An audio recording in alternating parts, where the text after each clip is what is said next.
Hey, what's up? This is Pradeep, Assistant Professor of Political Science, Government Law College, Ramnagara. Shout out to Dr. Uma Devi, Assistant Professor of Political Science, Government First Grade College, Vijayanagar, Bangalore. In this session, let us try to see if United Nations failed, or is there any kind of shortcomings in the functioning of United Nations. ಈ ಸಂಚಿಕೆಯಲ್ಲಿ ನಾವು ವಿಶ್ವಸಂಸ್ಥೆ ವಿಫಲವಾಗಿದೆಯಾ ಅಥವಾ ವಿಶ್ವಸಂಸ್ಥೆಯಲ್ಲಿರುವಂತಹ ಕೆಲವು ಲೋಪದೋಷಗಳು ಏನಿರ್ಬೋದು ಅಂತ ಸ್ವಲ್ಪ ಮಟ್ಟಿಗೆ ಚರ್ಚೆ ಮಾಡೋಣ. First of all, I would like to bring your attention to the fact that United Nations is a voluntary organization. All the countries who are members are voluntary members. Nobody is forcing the members to be a part of United Nations. And United Nations doesn't have sovereignty. All independent members, which are 193 in number, voluntarily becomes member of United Nations. ಪ್ರತಿಯೊಂದು ರಾಷ್ಟ್ರವು ಸ್ವಯಂ ಇಚ್ಛೆಯಿಂದ ನೋಂದಣಿಯನ್ನು ಪಡ್ಕೊಂಡಿರ್ತವೆ. ಯಾವುದೇ ಕಾರಣಕ್ಕೂ ಯಾರೂ ಕೂಡ force ಮಾಡೋ ಅವಶ್ಯಕತೆ ಇರೋದಿಲ್ಲ. ಯಾವಾಗ ಬೇಕಾದ್ರೂ ಮೆಂಬರ್ ಆಗ್ಬೋದು ಅಥವಾ ಮೆಂಬರ್ಶಿಪ್ನ ರದ್ದುಗೊಳಿಸಿ ವಾಪಸ್ ಹೋಗ್ಬೋದು. They can denounce membership any time they want. So this is a voluntary organisation. It doesn't have sovereignty. ಅದಕ್ಕೆ ಪರಮಾಧಿಕಾರ. It is not a world government. So ಹೀಗಾಗಿ ಏನಾಗುತ್ತೆ ಅಂತ ಹೇಳಿದ್ರೆ, there is no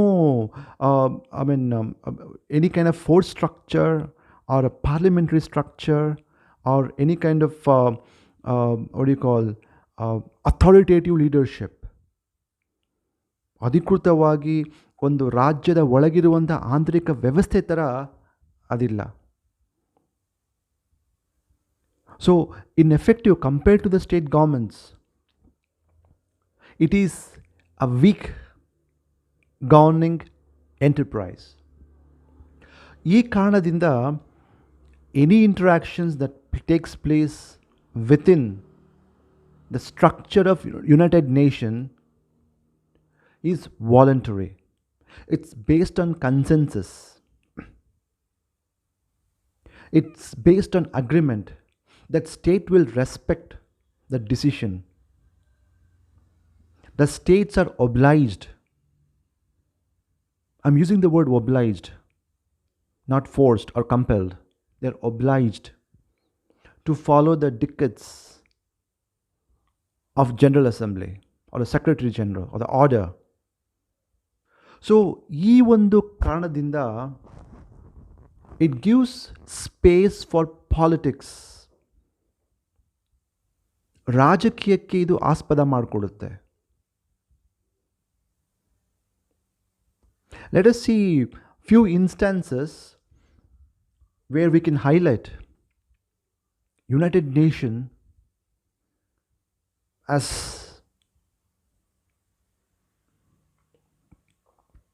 was not up to the mark to the satisfaction of many countries, especially the developing countries and the poor countries.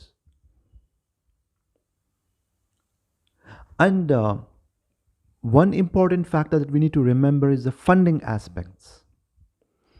United Nations is funded by the nations themselves. It doesn't have any kind of independent funds. It cannot tax people. It cannot tax the nations. Based on the ability of the nations, they gave the portion of their income or the portion of their GDP for the functioning of United Nations. So fund is very, very important, a key criteria which United Nations depends on the member countries. So what will happen? Poor countries cannot afford to fund the United Nations. They lack money. However, the rich nations can contribute more percentage.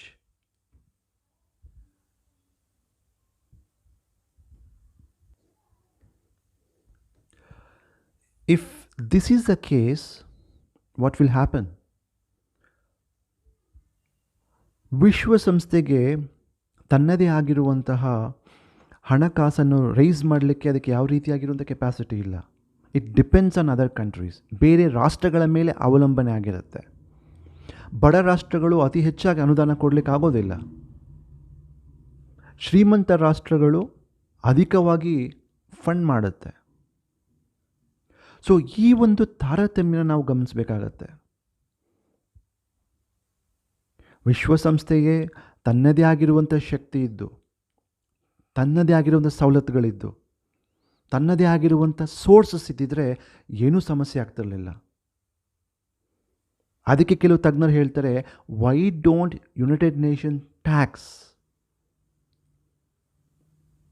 Just like regular governments in the countries? Tax on agreements, tax on weapons, tax on tanks, tax on any kind of weapons being used for the purpose of war. But there is no mechanism to tax anybody. It's for this reason ವಿಶ್ವಸಂಸ್ಥೆ ರಾಷ್ಟ್ರಗಳ ಅನುದಾನದ ಮೇಲೆ depend ಆಗಿರುತ್ತೆ. So what happens if this is a case? ಅತಿ ಹೆಚ್ಚು ಹಣವನ್ನು, ಅನುದಾನವನ್ನು ನೀಡಿದಂತಹ ರಾಷ್ಟ್ರಗಳು ಮೂಲವಾಗಿ 1990ರ ಮುಂಚಿತವಾಗಿ ಅತಿ ಹೆಚ್ಚಾಗಿ ಯುನೈಟೆಡ್ ಸ್ಟೇಟ್ಸ್ ಮತ್ತು ಸೋವಿಯತ್ ಯೂನಿಯನ್ ನೀಡ್ತಾ ಇತ್ತು. ಅಫ್ಕೋರ್ಸ್ ಇವಾಗಲೂ ಕೂಡ ಅಮೇರಿಕನೇ ಅತಿ ಹೆಚ್ಚಾಗಿರುವಂಥ ಬಹುಪಾಲು ಅನುದಾನ ಕೊಡುವಂಥ ರಾಷ್ಟ್ರದಲ್ಲಿ ಅಮೇರಿಕನೇ ಅಗ್ರಸ್ಥಾನದಲ್ಲಿದೆ. ಸೊ ಈ ಥರ ಅತಿ ಹೆಚ್ಚಾಗಿ ಅನುದಾನ ಕೊಟ್ಟಾಗ ಏನಾಗುತ್ತೆ ಅಂತ ಹೇಳಿದ್ರೆ, ಎಲ್ಲೋ ಒಂದು ಕಡೆ ಒಂದು ಹೋಲ್ಡ್ ಬರುತ್ತೆ. ನಾನು ಇಷ್ಟು ಹಣ ನೀಡ್ತಾ ಇದ್ದೀನಿ, ಇಷ್ಟು ದಾನ ಮಾಡ್ತಾ ಇದ್ದೀನಿ, ಸೊ ನನ್ನ ಪರವಾಗಿ ಅದು ಕಾರ್ಯನಿರ್ವಹಣೆ ಮಾಡಬೇಕು ಎಂಬುದು ಎಲ್ಲೋ ಒಂದು ಕಡೆ ಇದ್ದೇ ಇರುತ್ತೆ. ಸೊ ಇಂತಹ ಒಂದು ವ್ಯವಸ್ಥೆಯಲ್ಲಿ ಸಣ್ಣ ಪುಟ್ಟ ರಾಷ್ಟ್ರಗಳ ಕುಂದುಕೊರತೆಗಳು ಮೇಲ್ಬರೋದಿಲ್ಲ ಅಲ್ಲಿ. So that is what we saw during cold war. 1945ರಿಂದ 90ರವರೆಗೂ ಕೂಡ ನಾವು ಈ ಒಂದು ದೊಡ್ಡ ದೊಡ್ಡ ರಾಷ್ಟ್ರಗಳ ದರ್ಪ ಮತ್ತು ಆಳ್ವಿಕೆನ ನಾವು ನೋಡ್ತೀವಿ ವಿಶ್ವಸಂಸ್ಥೆಯ ಕಾರ್ಯಾಚರಣೆಗಳಲ್ಲಿ. ವಿಶ್ವಸಂಸ್ಥೆ ಎಂಬ ಫೋರಮ್ನ ಬಳಕೆ ಮಾಡಿಕೊಂಡು ದೊಡ್ಡ ರಾಷ್ಟ್ರಗಳು ತಮ್ಮ ಬೇಳೆನ ಬೇಯಿಸ್ಕೊಳ್ಳುವಂಥದ್ದು. They were doing whatever they can. ಯುರೋಪ್ನಲ್ಲಿ ಇನ್ಫ್ಲೂಯೆನ್ಸ್ ಆಗಿರ್ಬೋದು, ಏಷ್ಯಾದಲ್ಲಿ ಇನ್ಫ್ಲೂಯೆನ್ಸ್ ಆಗಿರ್ಬೋದು, ಹಲವಾರು ರೆಸೊಲ್ಯೂಷನ್ಸ್ ಮಾಡುವಂಥದ್ದು. ಸಮತಾವಾದದ ವಿರುದ್ಧವಾಗಿ ಅಮೆರಿಕ ನಿಂತ್ಕೊಳ್ಳುವಂಥದ್ದು, ಉದಾರವಾದದ ವಿರುದ್ಧವಾಗಿ ಸೋವಿಯತ್ ರಷ್ಯಾ ನಿಂತ್ಕೊಳ್ಳುವಂಥದ್ದು. ಅದರ ಜೊತೆಯಲ್ಲಿ ಸಣ್ಣ ಪುಟ್ಟ ರಾಷ್ಟ್ರಗಳ ಆಮಿಷವನ್ನು ಒಡ್ಡಿ ತನ್ನ ಕಡೆಗೆ ವಾಲಿಸುವಂಥದ್ದು. So we see during the cold war the massive influence of great powers which was dangling like an axe over the United Nations. ಕತ್ತಿನ ಮೇಲೆ ಚೂರಿ ಹಿಡಿದಂತೆ ದೊಡ್ಡ ದೊಡ್ಡ ರಾಷ್ಟ್ರಗಳು ವಿಶ್ವಸಂಸ್ಥೆಯ ಮೇಲೆ ಅಧಿಕಾರನ ಹೇರ್ತಾ ಇರ್ತಾರೆ.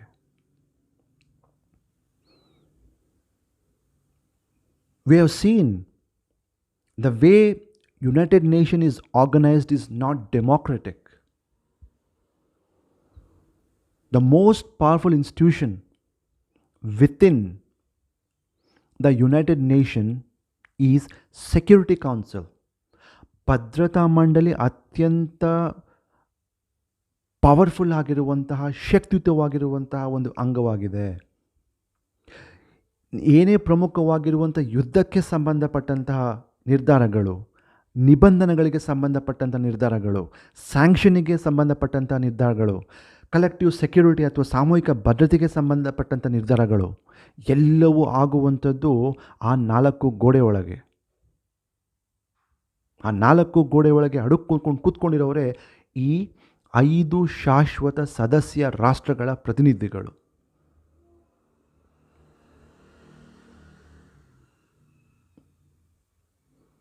America, Russia, China, France, Britain ಏನೇ ಪ್ರಮುಖವಾಗಿ ಡಿಸಿಷನ್ ತೊಗೋಬೇಕಂದ್ರೂ ಕೂಡ ಇವರು ತಗೊಳ್ಳುವಂಥದ್ದು. ಯಾಕೆ ಅಂದರೆ ದೇ ಹ್ಯಾವ್ ವೀಟೋ ಪವರ್. ಅವ್ರ ಹತ್ರ ವೀಟೋ ಪವರ್ ಇದೆ, ತಿರಸ್ಕರಿಸುವಂತಹ ಅಧಿಕಾರ. ವೀಟೋ ಪವರ್ ಅಂತ ಹೇಳಿದ್ರೆ ಭಾಳ ಮುಖ್ಯವಾಗಿ ಈ ಭದ್ರತಾ ಮಂಡಳಿರುವಂಥ 5 ಶಾಶ್ವತ ಸದಸ್ಯರಿಗೆ ಮಾತ್ರ ಇರುವಂಥ ಅಧಿಕಾರ ಅದು. ಯಾಕೆಂದರೆ ವಿಶ್ವಸಂಸ್ಥೆಯ ಪ್ರಣಾಳಿಕೆಯ ಅನುಚ್ಛೇದ 27ರಲ್ಲಿ ಈ 5 ರಾಷ್ಟ್ರಗಳಿಗೆ ಮಾತ್ರ ವೀಟೋ ಅಧಿಕಾರ ಕೊಡಲಾಗಿದೆ. According to article 27 of the charter, the veto power has been vested with these 5 permanent members. Veto power ಅಂತ ಹೇಳಿದ್ರೆ ಒಂದು ಎಕ್ಸಾಂಪಲ್ ಕೊಡ್ತೀನಿ. 5 ರಾಷ್ಟ್ರಗಳು ಯಾವುದೋ ವಿಷಯಗಳ ಬಗ್ಗೆ ಚರ್ಚೆ ಮಾಡ್ತಿರ್ತಾರೆ. ಫಾರ್ ಎಕ್ಸಾಂಪಲ್ 1972ರಲ್ಲಿ ಬಾಂಗ್ಲಾದೇಶ ಹೊಸದಾಗಿ ನೂತನವಾಗಿ ಹೊರಬಂದಂಥ ಒಂದು ರಾಷ್ಟ್ರ ಬಾಂಗ್ಲಾದೇಶ. 1971ರಲ್ಲಿ ಲಿಬ್ರೇಟ್ ಆಗುತ್ತೆ. 1972ಅಲ್ಲಿ ಬಾಂಗ್ಲಾದೇಶ ವಿಶ್ವಸಂಸ್ಥೆಯೊಳಗೆ ಸೇರ್ಕೋಬೇಕು ಅಂತ ಅರ್ಜಿನ ಸಲ್ಲಿಸುತ್ತೆ. ಈ ಅರ್ಜಿನ ಅಕ್ಸೆಪ್ಟ್ ಮಾಡಬೇಕಾಗಿರುವಂಥದ್ದು 5 ಶಾಶ್ವತ ರಾಷ್ಟ್ರಗಳು ಅಕ್ಸೆಪ್ಟ್ ಮಾಡಿದ್ರೆ ಮಾತ್ರ ಬಾಂಗ್ಲಾದೇಶ ಒಳಗೆ ಸೇರ್ಕೋಬೋದು. ಅಮೇರಿಕಾ ಎಸ್ ಅಂತ ಹೇಳ್ತು, ರಷ್ಯಾ ಎಸ್ ಅಂತ ಹೇಳ್ತು, ಫ್ರಾನ್ಸ್ ಎಸ್ ಅಂತು, ಬ್ರಿಟನ್ ಎಸ್ ಅಂತು. ಆದರೆ ಚೀನಾ ವೀಟೋ ಅಧಿಕಾರನ ಚಲಾಯಿಸ್ತು. ನೋ. ಯಾವಾಗ ಒಂದು ರಾಷ್ಟ್ರ ವೀಟೋ ಅಧಿಕಾರನ ಚಲಾಯಿಸುತ್ತೋ ಆವಾಗ ಆ ಡಿಸಿಷನ್ಸ್ ಅಲ್ಲೇ ಕುಸ್ತೋಗುತ್ತೆ. It cannot proceed further. The Togo ambassador is currently at the table. He's talking about putting it to a vote, but we don't know if this is the vote. Let's stand by here for a second. Here's the vote. Stroke 2012, stroke 77, please raise their hand.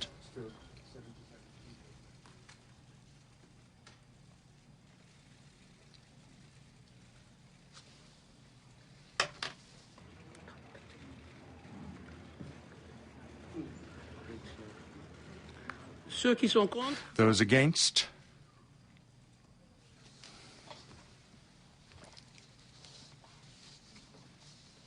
Abstention? Abstentions?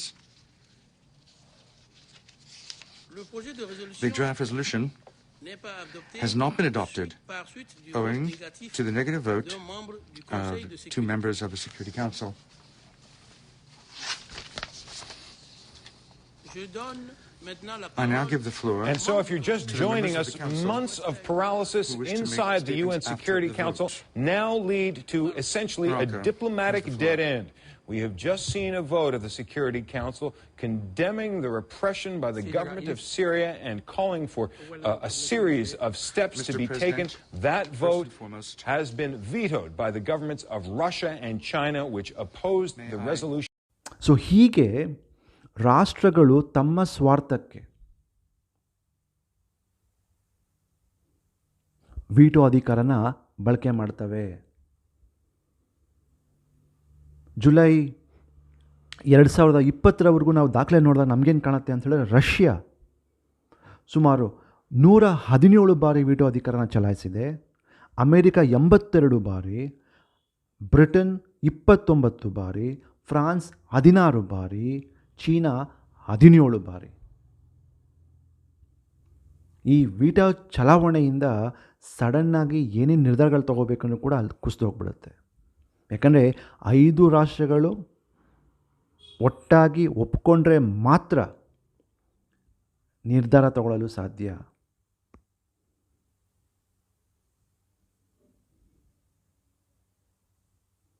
So ಈ veto ಪವರಿನ ಅಥವಾ veto ಅಧಿಕಾರದ ದುರ್ಬಳಕೆ ಕೂಡ ಆಗ್ತಿರುವಂತಹ ಸನ್ನಿವೇಶವನ್ನು ನಾವು ನೋಡಿದ್ದೀವಿ. Again ನಾನು ಈಗಾಗಲೇ ನಿಮಗೆ ತಿಳಿಸ್ಕೊಟ್ಟಂತೆ ವಿಶ್ವಸಂಸ್ಥೆನ ಒಂದು ರೀತಿಯಾಗಿ 2 ಪ್ರಮುಖ ರಾಷ್ಟ್ರಗಳು ಶೀತಲ ಸಮರದಲ್ಲಿ ಸೋವಿಯತ್ ರಷ್ಯಾ ಮತ್ತು ಅಮೇರಿಕಾ ತನ್ನ ಶಕ್ತಿಯ ವಿಸ್ತರಣೆಗಾಗಿ, ತನ್ನ ರಾಜಕೀಯ ಸಾಧನೆಗಾಗಿ, ತನ್ನ ಗುರಿಯನ್ನು ಈಡೇರಿಸಿಕೊಳ್ಳುವಂತಹ ಸನ್ನಿವೇಶಕ್ಕಾಗಿ ವಿಶ್ವಸಂಸ್ಥೆನ ಬಳಕೆ ಮಾಡಿಕೊಳ್ತಾರೆ.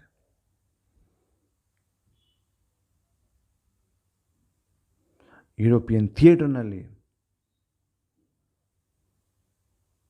ಅಮೇರಿಕಾ ರಷ್ಯಾದ ನಡುವೆ ಆಗುವಂಥ ಒಂದು ಜರ್ಮನಿಯ ವಿವಾದದಲ್ಲಿ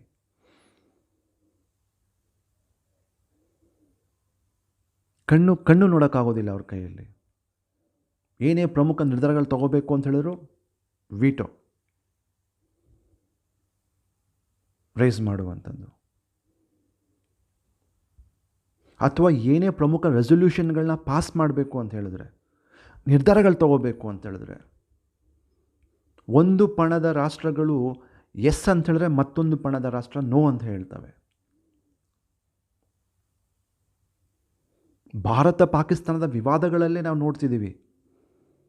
ಭಾರತಕ್ಕೆ ರಷ್ಯಾ ಸಪೋರ್ಟ್ ಮಾಡುತ್ತೆ, ಪಾಕಿಸ್ತಾನಕ್ಕೆ ಚೀನಾ ಸಪೋರ್ಟ್ ಮಾಡುತ್ತೆ ವಿಶ್ವಸಂಸ್ಥೆಯ ವೇದಿಕೆಯಲ್ಲಿ. ಸೊ ಬಲಿಷ್ಠ ರಾಷ್ಟ್ರಗಳ ಅಧಿಕಾರದ ಮುಂಚೂಣಿಯೇ ವಿಶ್ವಸಂಸ್ಥೆಯಾಗಿ ನಮಗೆ ಕಾಣಿಸ್ಕೊಳ್ಳುತ್ತೆ. ಟ್ರಾನ್ಸ್ಪರೆಂಟಾಗಿ ಕೆಲಸ ಮಾಡ್ತಿರೋದಿಲ್ಲ ಅದು. That is also one of the weakness. ಹೆಸರಿಗೆ ಮಾತ್ರ ಪ್ರತಿಯೊಂದು ರಾಷ್ಟ್ರಕ್ಕೆ ಒಂದು ವೋಟು, ಭೂತಾನ್ಗೊಂದು ವೋಟು, ಶ್ರೀಲಂಕಾಗೊಂದು ವೋಟು, ಚೀನಾಗೊಂದು ವೋಟು, ಅಮೇರಿಕಾಗೊಂದು vote. All countries are equitably given political rights within United Nations structure. Bhutan carries one vote, America carries one vote. But what is reality? Same ರಾಜಕೀಯ ವ್ಯವಸ್ಥೆ ಥರನೇ ಅದು. ನಮ್ಮಲ್ಲಿರುವಂಥ ಹಳ್ಳಿಯ ರಾಜಕೀಯ ನೀವು ಅರ್ಥ ಮಾಡ್ಕೊಂಬಿಟ್ರೆ ನೀವು ವಿಶ್ವಸಂಸ್ಥೆನ ಸಂಪೂರ್ಣವಾಗಿ ಅರ್ಥ ಮಾಡ್ಕೊಳ್ತೀರಾ. ವಾಟ್ ಈಸ್ ಹ್ಯಾಪ್ನಿಂಗ್ ಇನ್ ವಿಶ್ವಸಂಸ್ಥೆ ಅಂತ.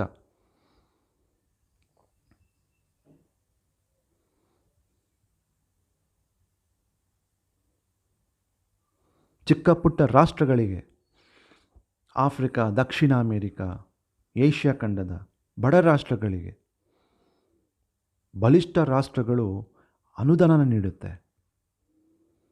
There is no free lunch friends. ಬಿಟ್ಟಿಯಾಗೇನೂ ಸಿಗೋದಿಲ್ಲ ಪ್ರಪಂಚದಲ್ಲಿ. ಚಿಕ್ಕ ರಾಷ್ಟ್ರಗಳು ನಮಗೇನೋ ಬರ್ತಾ ಇದೆ ಅಂದ್ಬಿಟ್ಟು ಖುಷಿಯಿಂದ ಅವರು ಸ್ವೀಕಾರ ಮಾಡಿದ್ರೆ ನೆಕ್ಸ್ಟು ವಿಶ್ವಸಂಸ್ಥೆಯಲ್ಲಿ ಪ್ರಮುಖ ನಿರ್ಧಾರಗಳನ್ನ ತಗೊಳ್ಳುವಂಥ ಸಮಯದಲ್ಲಿ the big countries expects quid pro quo. They expect something in return. ನಿರೀಕ್ಷಿಸ್ತಾರೆ. If the small countries do not support the big countries, then there are no more carrots. ಅನುದಾನ ಬರೋದಿಲ್ಲ, ಸ್ಟಾಪ್ ಹೋಗುತ್ತೆ. ಬಡ ರಾಷ್ಟ್ರಗಳು ಇನ್ನೂ ಹಿಂದೆ ಉಳ್ಕೊಂಡ್ಬಿಡ್ತವೆ. ಫಾರ್ ದಿಸ್ ರೀಸನ್ ಆ ಒಂದು ಸಮಯದಲ್ಲಿ ಮೂರನೇ ಪಣ ಒಂದು ನಿಂತ್ಕೊಳ್ಳುತ್ತೆ. ಭಾರತದ ನೇತೃತ್ವದಲ್ಲಿ ಹಲವಾರು ಬೆಳೆಯುತ್ತಿರುವಂಥ ರಾಷ್ಟ್ರಗಳು, ಬಡ ರಾಷ್ಟ್ರಗಳು ಸೇರಿಕೊಂಡು ಏನು ಮಾಡ್ತಿದ್ದೀರಾ ನೀವು? ವಿಶ್ವಸಂಸ್ಥೆನ ಕೇವಲ 2 ರಾಷ್ಟ್ರಗಳ ನಡುವೆ ಸಿಗಾಕ್ಸ್ಕೊಂಡ್ಬಿಟ್ಟಿದ್ದೀರಾ ನೀವು. ನಮಗೂ ಅವಕಾಶ ಕೊಡಿ. The whole concept of north south dialogue and south dialogue started because of this issue. So ಆದ್ದರಿಂದ ಸುಮಾರು 50-55 ವರ್ಷಗಳ ಕಾಲ ನಿರಂತರವಾಗಿ 2 ದೊಡ್ಡ ರಾಷ್ಟ್ರಗಳು ವಿಶ್ವಸಂಸ್ಥೆನ ಮಟ್ಗೋಲು ಹಾಕ್ಕೊಂಡ್ಬಿಟ್ಟಿದ್ರು. 1949 ಅಕ್ಟೋಬರ್ 1ನೇ ತಾರೀಕು ಚೀನಾ ಸ್ವತಂತ್ರವಾಗಿರುವಂಥ ರಾಷ್ಟ್ರ, ಅದಕ್ಕೆ ಸ್ವತಂತ್ರ ಬಂದಿರುವಂಥ ರಾಷ್ಟ್ರ. ಆದರೆ 1971ರವರೆಗೂ ಕೂಡ ಇವಾಗಿರುವಂತಹ ಚೀನಾ ವಿಶ್ವಸಂಸ್ಥೆ ಒಳಗೆ ಸೇರ್ಕೊಂಡಿರಲಿಲ್ಲ.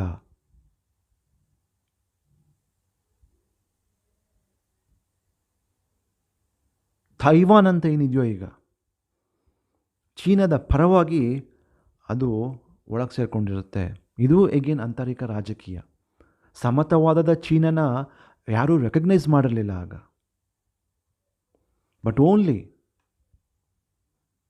in 1971 it became a member. Why?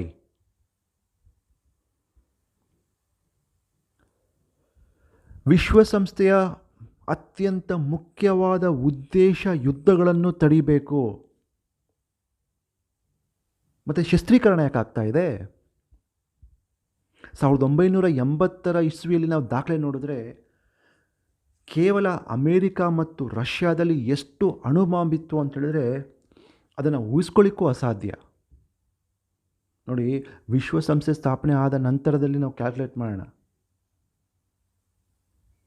35 ವರ್ಷಗಳ ನಂತರ 1980 ಆರಂಭದ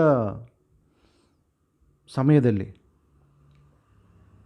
ಎಷ್ಟು ಅಣುಶಕ್ತಿ ಇತ್ತು ಅಂತ ಹೇಳಿದ್ರೆ ಕೇವಲ ರಷ್ಯಾ ಮತ್ತು ಅಮೇರಿಕಾ ಜೊತೆ ಇಡೀ ವಿಶ್ವವನ್ನೇ 100 ಬಾರಿ ಸ್ಮಶಾನವನ್ನು ಮಾಡುವಂತಹ ಅಷ್ಟು ಪವರ್ ಇದ್ದಂತಹ ರಾಷ್ಟ್ರಗಳು. ಅಷ್ಟೊಂದು ವೆಪನ್ಸ್ ಯಾಕೆ? ಒಪ್ಪಂದಗಳಿದ್ವು. ಸ್ಟ್ರಾಟಜಿಕ್ ಆರ್ಮ್ಸ್ ಲಿಮಿಟೇಷನ್ ಟ್ರೀಟಿ, ನಾನ್ ಪ್ರೊಲಿಫರೇಷನ್ ಟ್ರೀಟಿ. ಆ ಸಮಯದಲ್ಲಿ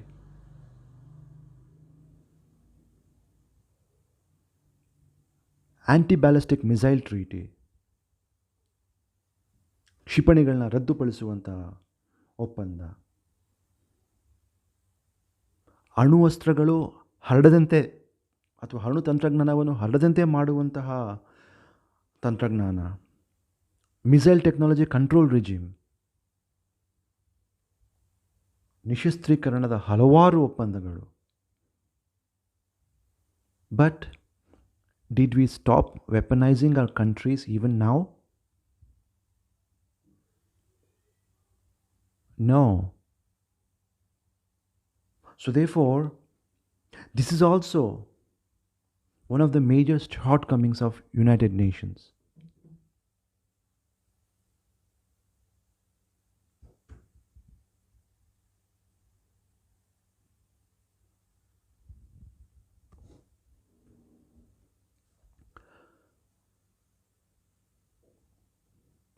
ಅದರ ಜೊತೆಯಲ್ಲಿ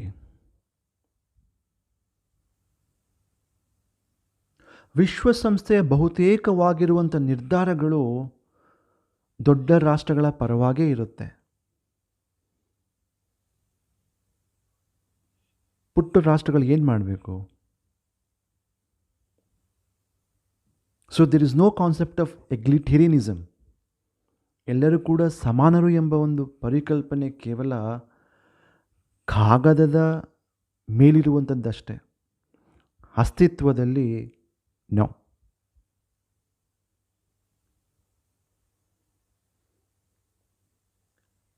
ಸಾವಿರದ 1990 ಆರಂಭದಲ್ಲಿ ಆಫ್ರಿಕಾದ ರವಾಂಡಾದಲ್ಲಿ ನೋಡಿ,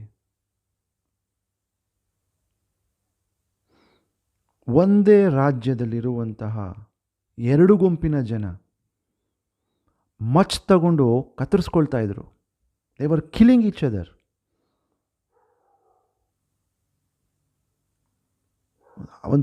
Approximately about 60 lakh people died 1992-93 60 lakh ಜನರು ಸಾವನ್ನಪ್ಪಿದ್ದಾರೆ ಒಂದೇ ದೇಶದಲ್ಲಿ.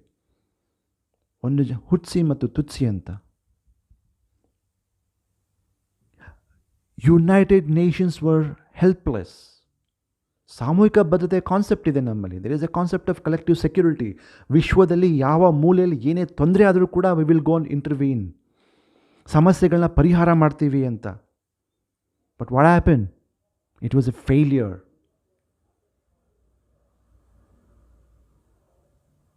ಸೊ ಹೀಗೆ ವಿಶ್ವಸಂಸ್ಥೆಯಲ್ಲಿ ಹಲವಾರು ಲೋಪಗಳಲ್ಲಿ ಕೆಲವು ಸಮಸ್ಯೆಗಳಾದರೆ ಅದು ಪಾರ್ಟಿಸಿಪೇಟೇ ಮಾಡೋದಿಲ್ಲ. Same thing happen in Bosnia Herzegovina, ಯುರೋಪ್ನಲ್ಲಿ. ಆಫ್ರಿಕಾ ಬಿಟ್ಬಿಡಿ, ಯುರೋಪ್ನಲ್ಲಿ during around the same time, later part of 1990s. Bosnia ಮತ್ತು ಹರ್ಜಗೋವಿನಾ ಅಂತ 2 ಜನಾಂಗದವರು, ಫಾರ್ಮರ್ ಯುಗೋಸ್ಲಾವಿಯಾ. ಬಾಂಬ್ಗಳು, ಗನ್ಗಳು, ರಾಕೆಟ್ಗಳು ತೊಗೊಂಡು ಹೊಡೆದಾಡ್ಕೊಳ್ತಾ ಇದ್ದಾರೆ. United nations can not do. There is an international peace keeping force, ಅಂತಾರಾಷ್ಟ್ರೀಯ ಶಾಂತಿ ಪಡೆ ಇದ್ದರೂ ಕೂಡ ಆ ಜಗಳಗಳನ್ನ ಸ್ಟಾಪ್ ಮಾಡಲಿಕ್ಕಾಗಲಿಲ್ಲ.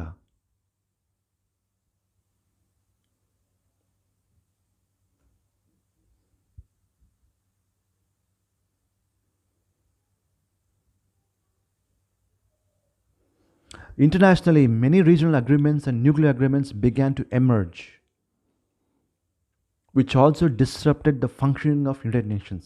ವಿಶ್ವಸಂಸ್ಥೆ ಇದ್ದರೂ ಕೂಡ ವೈಯಕ್ತಿಕವಾಗಿ ಹಲವಾರು ಒಪ್ಪಂದಗಳು ಕಾಣಿಸ್ಕೊಳ್ಳುತ್ತೆ. NATO, ಸೀಟೋ, ಸೆಂಟೋ, Warsaw pact, Baghdad pact,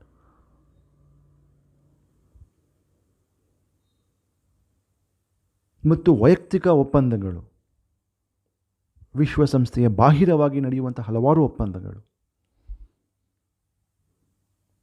ಇದರಿಂದ ಎಲ್ಲೋ ಒಂದು ಕಡೆ ನಮಗೆ ವಿಶ್ವಸಂಸ್ಥೆ ವೀಕ್ ಆಗೋಗಿದೆ, ಅದು ಮಾಡಬೇಕಾಗಿರುವಂಥ ಕೆಲಸ ಮಾಡ್ತಿಲ್ಲ ಎಂಬ ಒಂದು ಪರಿಕಲ್ಪನೆ ಬರುತ್ತೆ. ಆದರೆ ಇತ್ತೀಚಿನ ದಿನಗಳಲ್ಲಿ, especially after 2001 September 11 WTC attack, ಅಮೆರಿಕದಲ್ಲಿ ಯಾವಾಗ ಒಸಾಮಾ ಬಿನ್ ಲ್ಯಾಡೆನ್ ಅಟ್ಯಾಕ್ ಮಾಡ್ತಾನೋ ಅದಾದ ನಂತರದಲ್ಲಿ ವಿಶ್ವಸಂಸ್ಥೆಯ ಕಾರ್ಯಾಚರಣೆಗಳು ಎಲ್ಲೆಡೆ ವಿಸ್ತಾರವಾಗ್ತಿದೆ. ಪ್ರಮುಖವಾಗಿ ಬಡತನ ನಿರ್ಮೂಲನೆ, ಸಸ್ಟೈನಬಲ್ ಡೆವಲಪ್ಮೆಂಟು, ಆಮೇಲೆ ಪರಿಸರಕ್ಕೆ ಸಂಬಂಧಪಟ್ಟಂತಹ ಏಳಿಗೆ, ಮಹಿಳೆಯರ ಸಬಲೀಕರಣ, ಮಾನವ ಹಕ್ಕುಗಳು, ಅದರ ಬಹುಮುಖ್ಯವಾಗಿ ಮೂರನೇ ಮಹಾಯುದ್ಧ ಆಗಿಲ್ಲ. ಸೊ ಲೋಪದೋಷಗಳಿದ್ದರೂ ಕೂಡ ಇವತ್ತು ವಿಶ್ವಸಂಸ್ಥೆ ಸರ್ವೈವ್ ಆಗ್ತಾ ಇದೆ. ವಿಶ್ವಸಂಸ್ಥೆನ ನಾವು ಸ್ಟ್ರೆಂತ್ ಮಾಡಿದ್ರೆ ಬಹುತೇಕವಾಗಿ ಭೂಮಿ ಉಳ್ಕೋಬೋದೇನೋ. ಸೊ ಎಲ್ಲ ನ್ಯೂನ್ಯತೆಗಳನ್ನ we need to overcome this shortcomings. Only if the shortcomings are overcome, if the failures are reversed, only then we can expect a true and robust United Nations that can guarantee peace, dignity and equality on a healthy planet. ಕೇವಲ ಈ ನ್ಯೂನ್ಯತೆಗಳನ್ನು reverse ಮಾಡಿದ್ರೆ ಮಾತ್ರ, ಲೋಪಗಳನ್ನ ರದ್ದುಪಡಿಸಿ ಹೋಗಲಾಡಿಸಿ ಹೊಸ ವಿಶ್ವಸಂಸ್ಥೆಯ ಪುನರ್ರಚನೆ ಆದಾಗ, ಪುನರ್ಮನನ ಆದಾಗ ಮಾತ್ರ ವಿಶ್ವದಲ್ಲಿ ಶಾಂತಿ, ಘನತೆ, ಸಮಾನತೆ ಸ್ಥಾಪಿಸಲು ಸಾಧ್ಯವಾಗುತ್ತೆ.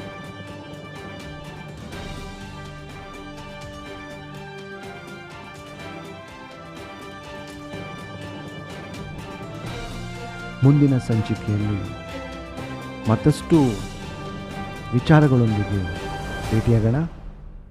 ನಮಸ್ಕಾರ.